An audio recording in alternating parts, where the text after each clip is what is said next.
episode 24 of the Bithell Games Podcast. I'm Alexander Slawinski. And I'm Mike Bithell. Each week we talk games, what it's like to make games, and the random stuff we don't generally find time to talk about because we are playing and or making games. Show notes. Thanks to everyone who sent us emails on why they listen to this show. Boredom. Their iPhone's not working. What were the main ones? I'm interested. Or are we going to get to that later? No. I told them if they wanted us to share it, they could let us know that they want us to share it. So if they send something to contact@bithellgames.com. Sorry, which email address? That's contact@bithellgames.com. Okay. And they want to let us know why they listen to this show. And again, thank you to everyone who did that. Apparently Mike's addendum to that is, in what circumstances do you listen to this show? Perhaps it's in your car. I worry about some of the answers we could get. I'm just going to let that one sink in for a second. Just let that hang in the air, right? Oh, my voice is still awful. Apologies, listeners. We'll get to that later. Yeah. We will get to that. In the meantime, what are you playing? What am I playing? I have been playing very little. I've got Doom is sat in my mailbox for me to play again because I want to get back into that. So I'll talk about that next week. But no, I've not been playing anything really. How about yourself? I look forward to borrowing Doom from you next weekend. I highly recommend getting a successful business partner as a person you work with, so that you can borrow their library of games whenever you would like. It works out pretty well. Highly recommend it. I got Prey right now. Still haven't gotten around to that. If you'd like to apply for Alexander's job, please contact @bithellgames.com and we'll see what we can do. Yeah. I would actually I want to talk about CVs now. Can I talk about CVs? No, another time. We'll talk about resumes another time. Yeah, that might be that might be too bigger things to talk about right now. Yeah, but I have been playing Tales from the Borderlands. The old Telltale game. The old Telltale game, and it is really good. Nice. It is. I think it is still. I'm not sure if it's still available at no cost through the PlayStation Network.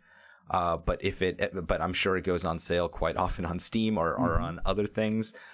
Yes, I am not a uber fan of those style of games. You're not a big adventure game guy in general, are you? No. And I enjoyed Walking Dead. Yeah. I didn't think it was Game of the Year, but I certainly enjoyed Walking Dead. And what Telltale has been doing with all of those titles. But boy, is Tales from the Borderlands a lot of fun. That is some of the best. That is you don't even have to like you really don't even have to like Borderlands the first person shooter series. Like it stands on its own as this ridiculous world with really fun characters who are just living their lives in as part of a massive corporation, and then they got to do something, and hijinks happen. Is it specifically it sounds like it's the writing and the performances that you're loving. Is the game side of it working for you any more than other games, or is it just that you're liking it in spite of its genre almost? Yeah, those games have a very, it's not, it's not on rails, but like you're watching an interactive movie, sure, more than you're playing a game. And in terms of interactive movie, this is exactly like the style of it, just the song choices, the writing, the voice acting, the treatment of the characters. There's an entire scene where I forget it. It's not even a spoiler. I'm going for it. Where one of the nerdy accountant has to take off his shirt, and he is jacked. And it's hilarious because the protagonist and the antagonist in the same scene are just commenting on how jacked he is, and like just it's part that's not normal dialogue that you would see in a game, and it's funny to watch these two guys just completely distracted by him. And then it makes fun of they're retelling a tale, and then there's a scene where there's for all I can describe it is a bro out. They just bro,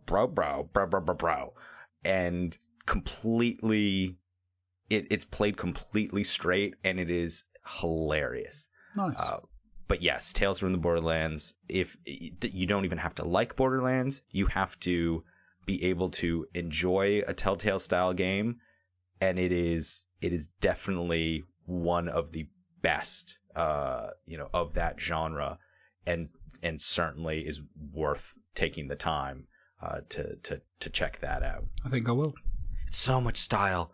Oh, like you're gonna like I think you're gonna like the style of it. Like just that. I mean, Borderlands is a very stylish.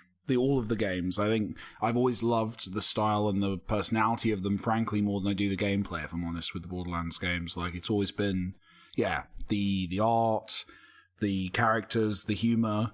There's a lot of very good writers, or were at the time of those games, lots of very good writers. Yeah, the music selection too is just fantastically good. Like, even though the core sort of Borderlands games, I'm not into redneck aesthetics. Like, it's not my thing.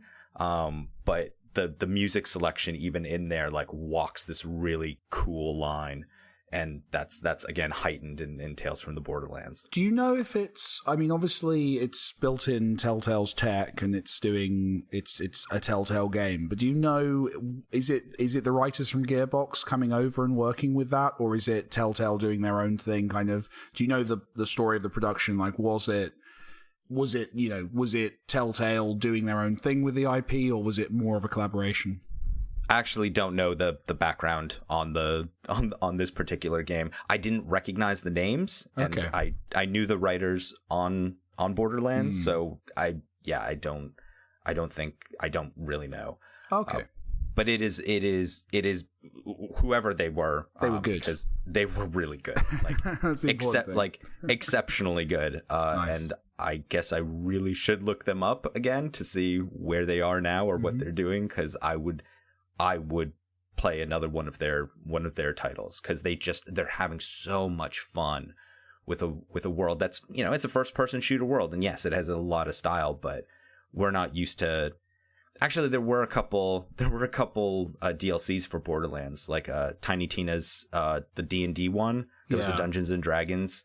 My understanding is they got more silly as they went on with the DLCs, right? Like, there was more humor coming into it, more comedy, more of that tongue-in-cheek stuff as they were serving the hardcore fans of the game rather than the more general audience. Yeah, the certainly the Dungeons and Dragons one, which I think was the last one, was bonkers. Nice. But it was so. It was obvious that like they'd been working with these characters and these systems for so long that they knew exactly how far they could push all the different concepts, and that's the good side of DLC. Nice. When you know it so well, you know how to push it.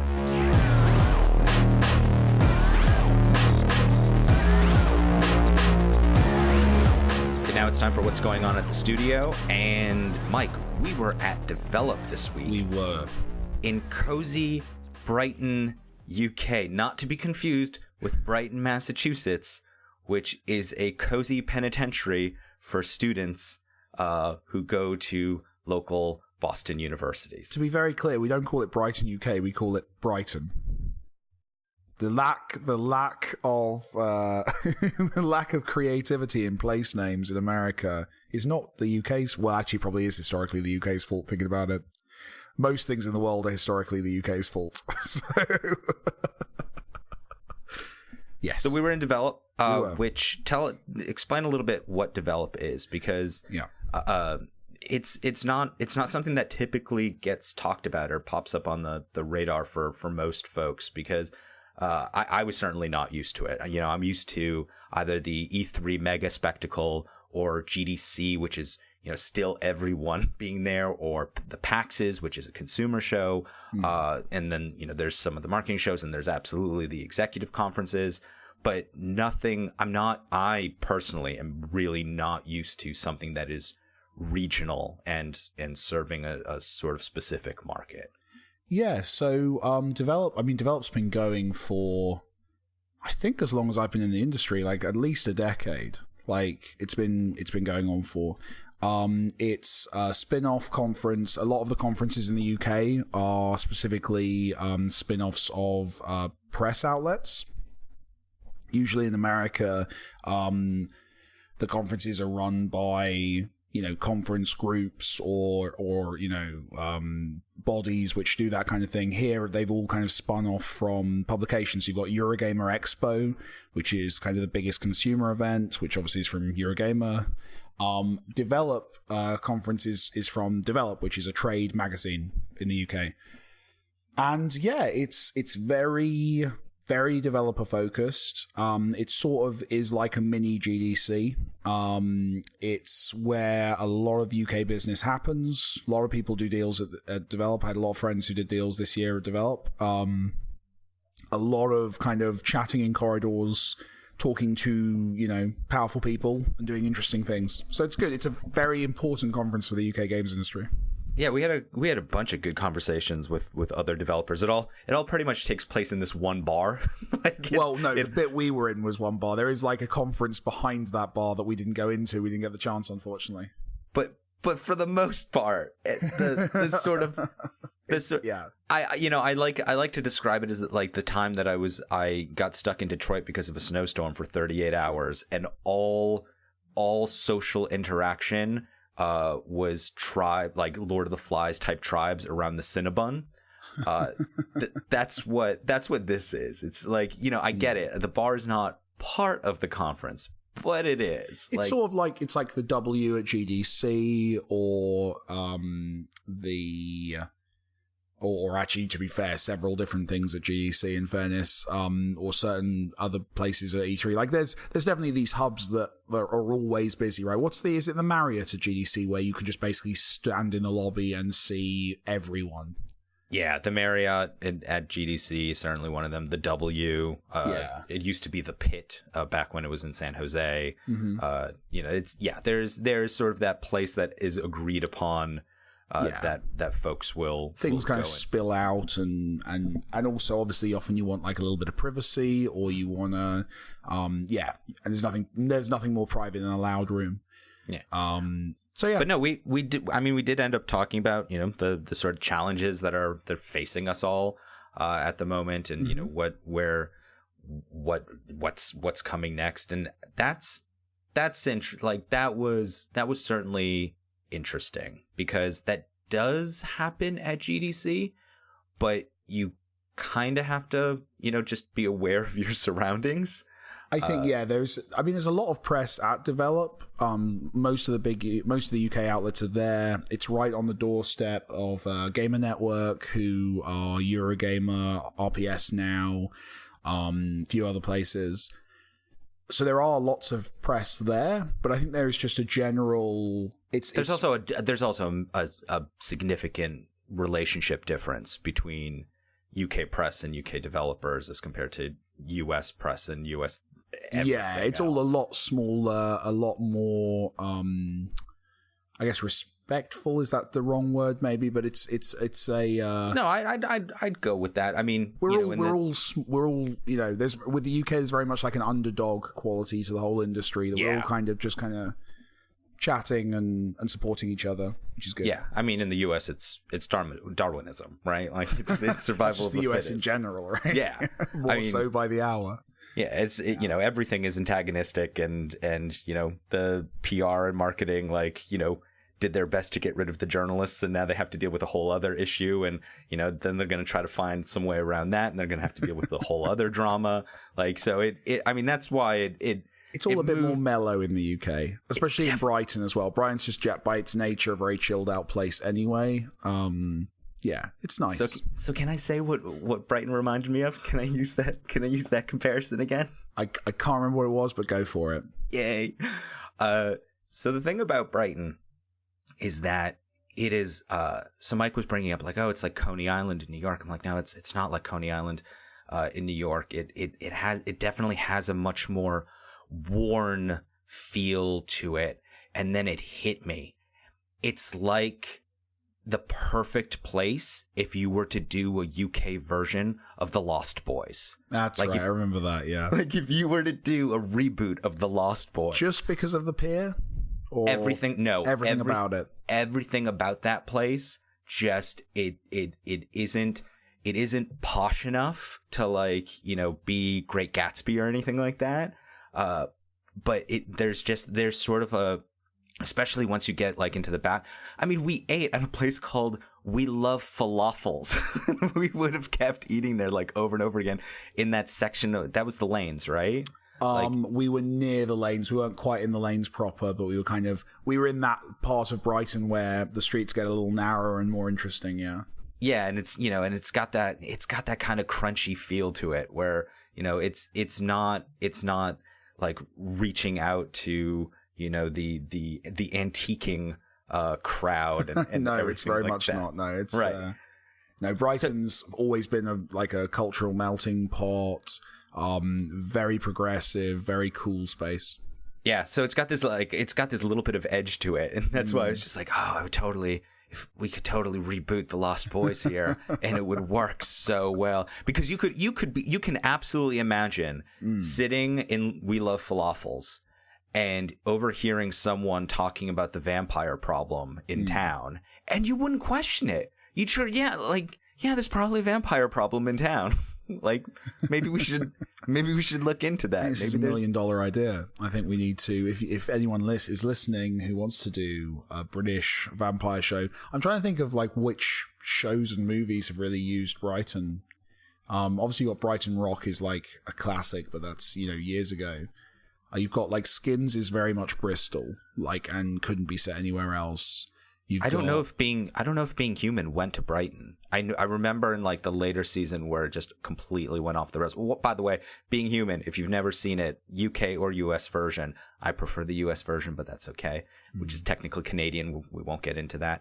But yeah, the Being Human, it's about a vampire, a werewolf, and a ghost trying to live together. I think I made it one episode in and was not into it. Yeah, it's not your. That's definitely my kind of thing. That's definitely not your jam, but it's totally my jam.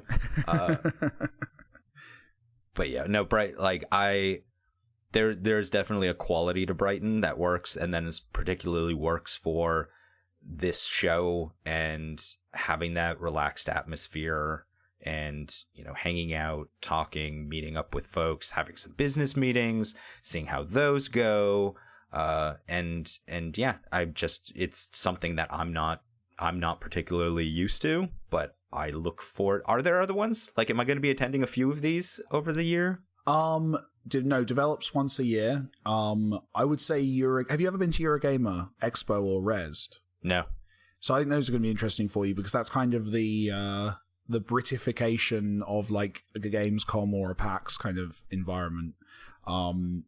Britain's just quite nice. Like, everyone's quite nice. It was great, and I thought it was your first time meeting a lot of kind of prominent British people, like developers and folks from around the industry, and it was fun seeing you meet all those people for the first time because you had been kind of in the American bubble, because that's frankly, you know, the bubble we're all working towards selling stuff in, so it makes perfect sense as a member of the press that you didn't really kind of come over for these kind of things. It was good to see you getting to know those people, and that's cool. Did I do okay? Was I polite? Was I properly polite? I mean, there's only so polite you can be with this accent. So, like, did I do okay? You did very well. You were not the annoying American in the room.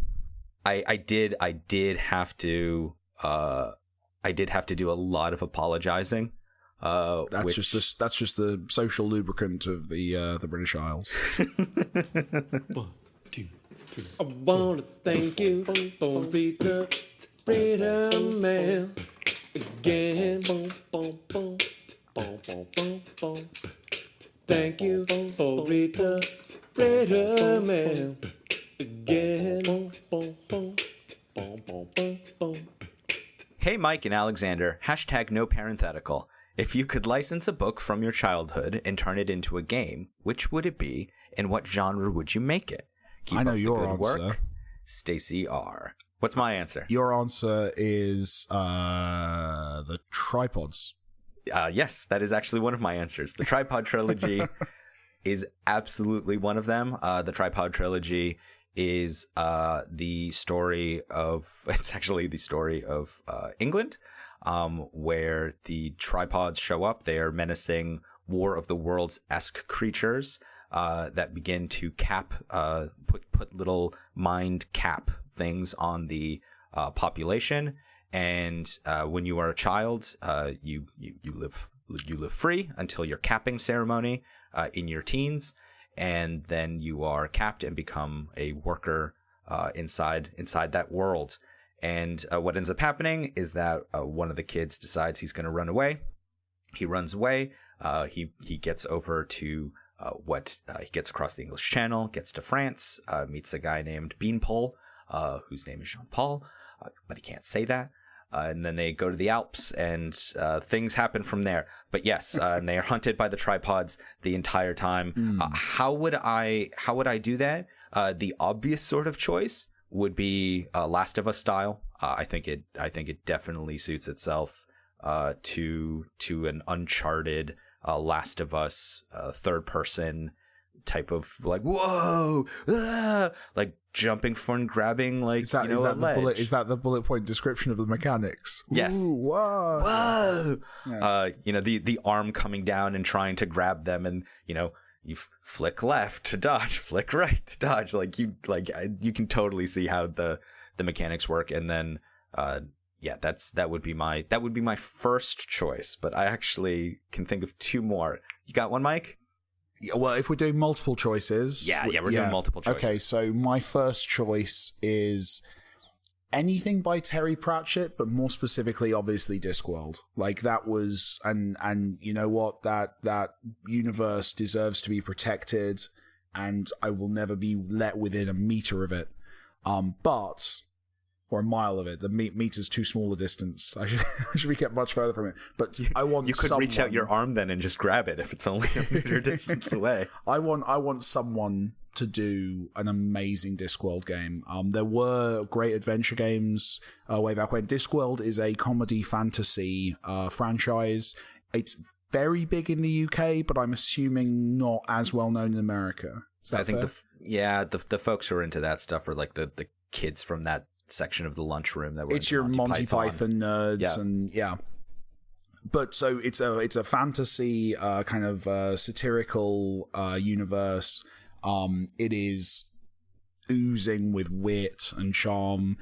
Terry Pratchett is, him and Douglas Adams are responsible for my entire sense of humor. I would absolutely love to see someone make a modern game in the Discworld universe. The great thing about Discworld is there's so many stories. My favorite Discworld book is Mort, which is the story of Death hiring an apprentice. So that's a character who has to learn how to be the Grim Reaper. That one's the one that I think that'd be great. That'd be a great action game of you kind of coming to terms with what you are, how to kill people, kind of almost like a comedy Hitman. But there's a million different games you can make in that universe, and I think there's a very good comedy vein there that is untapped, because I think in the same way as Monty Python, like just this incredible comedy that can be translated well. They've tried to do several movies and TV shows based on Discworld, and that doesn't work. Yeah, it's not worked, because I think there's something kind of incredibly literary about the jokes and about kind of the way things work and the way you have time to kind of mull over ideas in a book. Is it the same sort of roughness that when they tried to translate Hitchhiker's Guide, like that level of roughness? Because at least I've seen Hitchhiker's Guide, like that BBC version, like made it to the States, and they showed it on Sci-Fi like every so often, but I've never seen a Discworld make its way over. I think the humor of Discworld. Have you read any Discworld? No. So I think the humor of Discworld is just, it's so ideas based. It's so about weird, funny, and Terry Pratchett was amazing at just like spinning a meta, like, let me think of an obvious example. So there's a form of wine in Discworld, where they're called, someone will put it in the comments, but they're plants that grow backwards, wine that grows backwards, so grapes that grow backwards. So you have to plant them 2 years after you wanted a drink, and you get a hangover the day before you have one. And it's like this really, and I'm butchering amazing writing here, but the way that is explained and it's introduced to you, the concept of a plant that grows backwards and how that would work and how society would use a form of wine that you got. So people people, will drink that at a stag do, and they will actively take the day off beforehand to have their hangover so they can have a nice wedding. And it's just all these weird logical leaps of what happens if grapes grew backwards. That kind of stuff is hilarious in a book, or I would dare say in a game where you can take your time to kind of mull over the logic of it. If that's a joke in a movie or a TV show, that doesn't work. You don't have time. You've got to move on to the next thing. So for me, kind of almost a Discworld Bioshock. That's what I want. I want a Discworld location which I can explore and find out the story and the weird pseudo-fantasy logic of that world. And it would be such a rich kind of world to tell a story in. I think the obvious one is to do the Discworld open world. All the Discworld stories, or most of the Discworld stories, center on a city called Ankh-Morpork, which is like the capital city of this fantasy world. The obvious one is to do a big, sprawling open world game, but I don't think that's how you do it. I think you do a small story and you kind of focus in on a couple of characters and introduce that global audience to just the funniest, weirdest world. My next one is Dragon's Blood, which, oddly enough, is called the Pit Dragon Chronicles nowadays. Okay. It is about basically an Australian planet where children are they're not slaves, but they're indentured servants. And he works in essentially a dragon incubator. And everything revolves around the pit, and dragons fighting in the pit. It's basically Pokemon before Pokemon. I was going to say, yeah, there's a certain gladiatorial kind of aspect to this. That's cool. Yeah, it's Pokemon if Pokemon actually acknowledged the horrors of what that series is totally about. But yeah, that would be. I'm not actually sure what type of game that would be, because the entire world is about raising these dragons and then having them fight. But then I'm not sure how that mechanic would work, where you would have them fight but not have them, like, if it's XCOM, but it's, I don't know. That's one of the weirder ones where it's like from a concept standpoint it makes a lot of sense, but then it would fall apart in which genre it would fit into, or how you would get a player to be to maintain interest and raise this dragon, but then potentially lose that dragon, especially since the dragons communicate with they basically have a relationship with the person who controls them, and they talk to each other in colors, essentially. Okay. And so, yeah, I don't know how you would do that and then have the dragon get damaged and then have that pain. It's the there's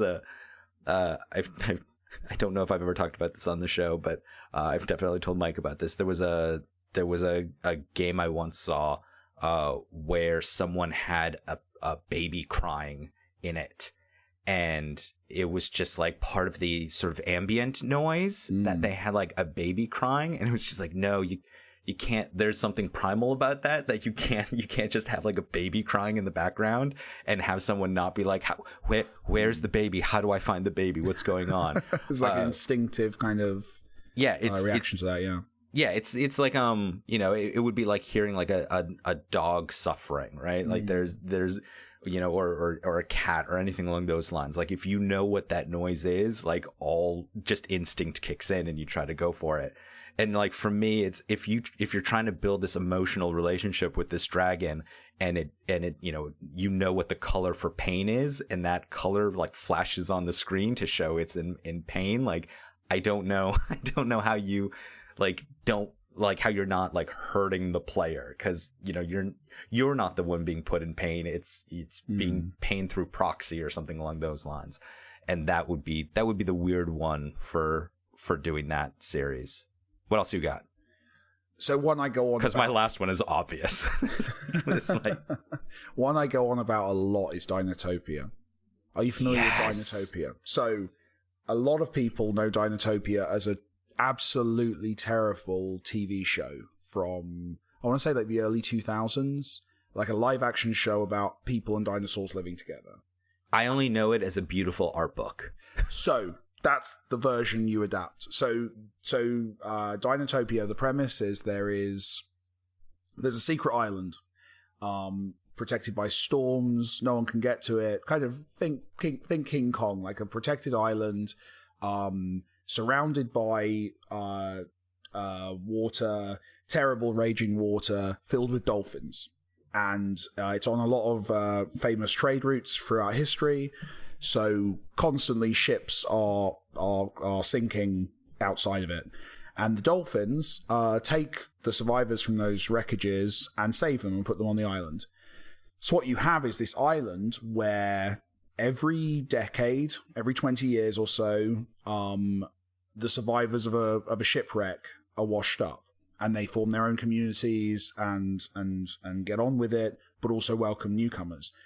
The interesting twist is it's also an island where, thanks to that isolation, dinosaurs were never went extinct. So dinosaurs still exist there as part of the island, and humans over hundreds of years have learned to kind of integrate with them. And you have dinosaurs that are more like livestock, just animals, pets, not, nothing clever. And you have dinosaurs who are, thanks to 65 million years of evolution, are intelligent. They still look like dinosaurs, still behave like dinosaurs, but they're able to be members of government in this island and able to be great scholars and thinkers. And it's very, very silly. Like describing it now, and this is why it didn't work as a TV show, is that a heavily like CG animated TV show in the early 2000s for quite a low budget didn't work. It looked silly, it looked stupid, it didn't work.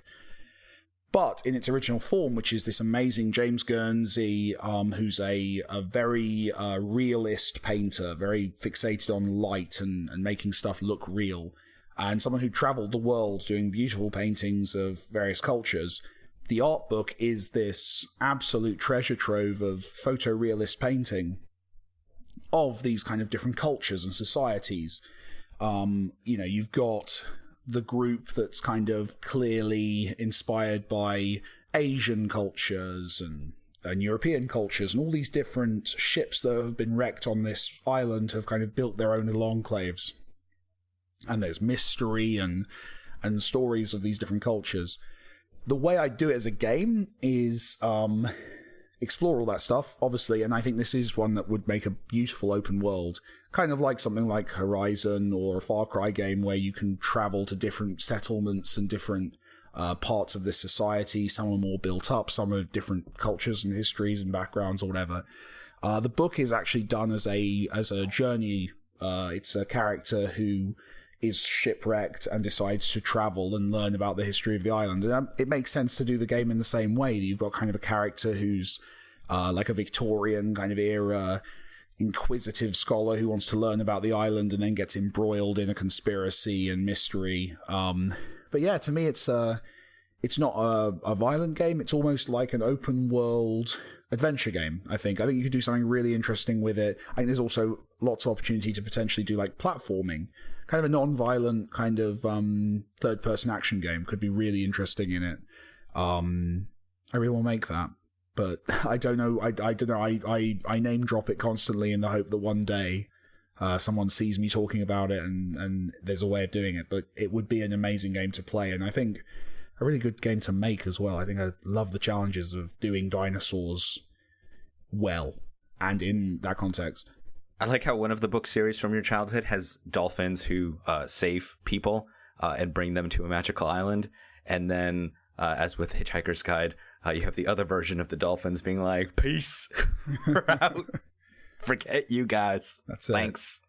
What's your final and obvious choice? My final and obvious choice is the Dune series. The Atreides, the Harkonnens, the Emperor, the spice melange. So it's interesting because we are now far enough away from the David Lynch movie from the early 80s that it is very possible that folks who are listening to this show have never seen Dune, the movie. So let's take a couple, because it was niche at the time, right? It was a cult movie at the time. It was certainly a cult movie at the time, and Patrick Stewart's in it, which is still weird. But yes, if you've never seen the movie Dune, there's actually a couple weird versions, and sometimes it's on Netflix. But there's the edited sort of short version, which is the David Lynch movie, and it is David Lynch, who is Twin Peaks. So yeah, there's that kind of vibe to it. And then there is the much longer version, which adds a bunch of backstory and tries to explain things that, frankly, if you're just into that movie, but the core concept is that there is a planet. This planet has a resource. This resource extends life, expands consciousness. Everyone's a drug addict. And then it's the politics around basically a bunch of drug addicts trying to kill each other. It's kind of like I like to think of it as like a London style, like, like Down and Dirty type of thriller, but just heightened. It's still all about like drug dealers trying to kill each other, but it's epic politics of drug dealers all trying to kill each other.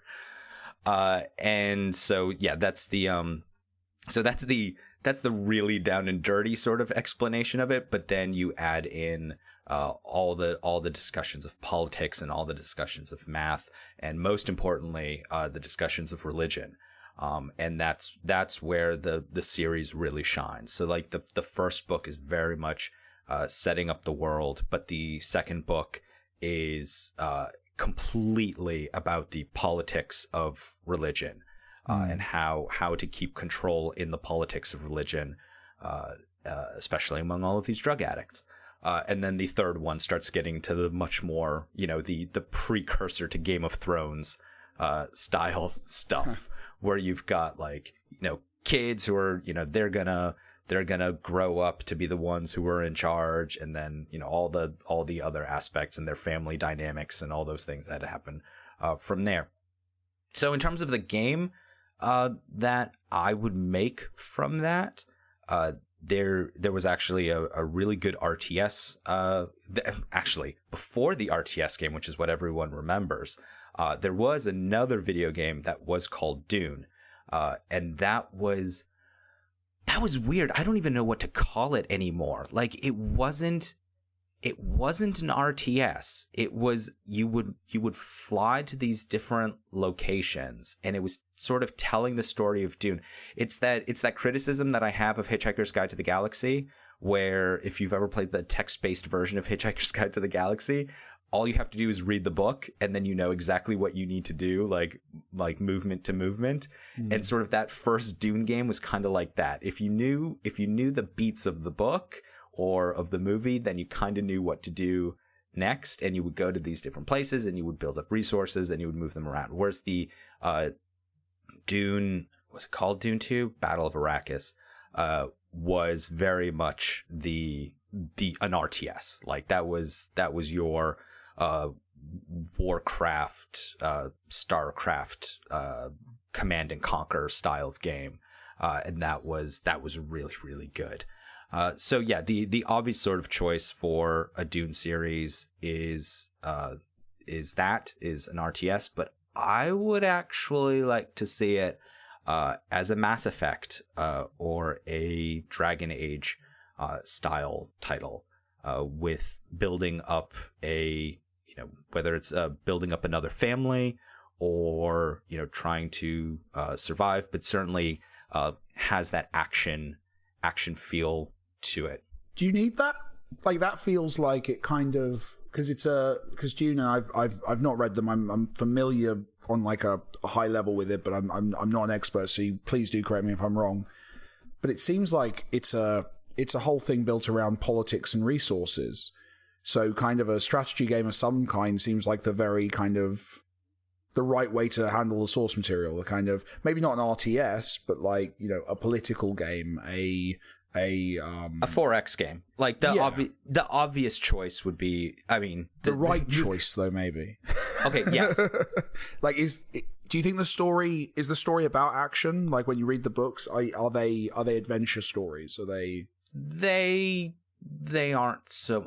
But I mean, how much action can you put into a book? Like, well, lots if you're writing like. I mean, like, no, seriously, I'm not like, when I think of, say, Mass Effect, for example. Obviously, the roots of Mass Effect are kind of those big, silly 70s sci-fi novels that do a million things and have amazing, crazy battles and all this stuff. Same with fantasy, with like something like Dragon Age. But it seems like almost Dune deserves something a bit more orchestral. Yeah, I mean, the obvious choice is to make a 4X game, like, is to make Civilization, is to have Paradox get that license and just go to town with it. That is absolutely the obvious choice. But I'm afraid it wouldn't bring enough people into the world. So from a you want to make money? Oh, okay.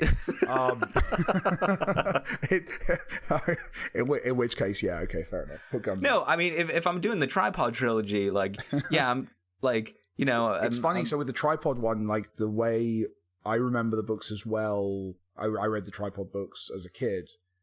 I'd say tripods, I feel like that's more about running, right? Like, I almost want to see a Limbo or an Inside of tripods, if I'm honest. Maybe not that side-on view, maybe like a 3D Limbo almost. Well, that's why I said for Tripod it should be Uncharted. It should be The Last of Us. Like, that is it. I mean, the Tripod trilogy is very much The Last of Us. Yeah. But in terms of Dune, like, yes, like from a 4, like, it fits as a 4X title, but I don't know how you would incorporate certain aspects of that world in a 4X game, whereas I could see, how you could incorporate it if you got stuck on a guild navigator ship, or like just different set pieces. I don't know how to incorporate those people or those concepts into a 4X game where they certainly fit into a Mass Effect mission structure style. Yeah. But yeah, we'll see if anyone ever gives us. Dinotopia is the one I would kill for, because it's such an underused world. Like, to the extent that I wonder, just is someone sitting on the rights? Like, it just feels like there should be a HBO show. It feels like there should be a game, more books. Like, it was so good. And it's, I don't know, maybe after Jurassic Park, people just wanted to see dinosaurs like eating people rather than being treated as like animals. And it's funny because that art style is present in sort of the later Final Fantasies. Certainly Final Fantasy 12 has a kind of, well, it's that like, incorporation of like lavish, like beautiful old cultures. That's what you mean, right? The kind of that kind of those Persian carpets and even the color, and the color choices, that vibrant sort of color choice that exists. I remember the Dinotopia books, and I don't even know if this is. Of course, I'm going to forget their names. The DK books, the travel guides that I love. Dorling Kindersley, yeah. What is it? Say the name of the company again, because I always say it wrong. Dorling Kindersley. At least I think that's how it's said. It occurs to me that I've never said that out loud before. This is like. I was sure it was pronounced hyperbole until I was about 25. So, like, let's not use me as a judge of how words are pronounced. But yeah, when I think back to Dinotopia and those books, it's presented as a travel, like it's almost presented as a lavish travel guide. It's the first page of the book, and this enchanted me as a kid. Like the first page of the book it's an introduction from James Guernsey, who's the writer and artist, who I follow on Twitter and still just paints beautiful work all the time. It's him describing the day he found it in the British Library. Like he just found a notebook kind of tucked away, and he presents it as this is a story I found with some sketches, and I've kind of done slightly prettier versions of the pictures. And he presents it exactly like that. And I must have been 7 or 8 when I read it, and still at that age where there is that part of you that's like, did he find this? You know, because it's presented as, I don't know if this is true or not, but I thought it was a good story, so I thought I'd turn it into a book. And as a 7, 8-year-old, I'm like, I'm pretty sure dinosaurs don't still exist, but maybe, you know, and that kind of childhood. I love how the British version of this gives us Dinotopia, and the American version of this gives us the Blair Witch Project. I want to go to that world. And to be honest, weirdly, like Horizon almost did feel like it was almost a Dinotopia game. Like I got a little bit of that sense of a culture that's built around the creatures that are in Horizon. Like I want that, but with dinosaurs. And I think it would rock. I think it'd be amazing. And it's just a shame to me that for so many people, Dinotopia is a really bad 6-part TV show from the early 2000s. If you have a burning question about games, game development, or just about the complexities of the universe, you can send those questions to us via contact@BithelGames.com. That's contact@BithelGames.com, through the YouTube comments of this show, or on Twitter by pinging @MikeBithell or @Slowinski. Thanks for listening to this episode of the Bithell Games Podcast. We can always use your support, so please provide reviews and 5 stars on iTunes, likes and subscribes on YouTube, and positive reinforcement on whatever other platforms you're hearing this show on whenever possible. This podcast was produced by Jonathan Downin. We'll be back next week. I'm Alexander Slowinski. Thanks again, and get in the last word, Mike. Autumn.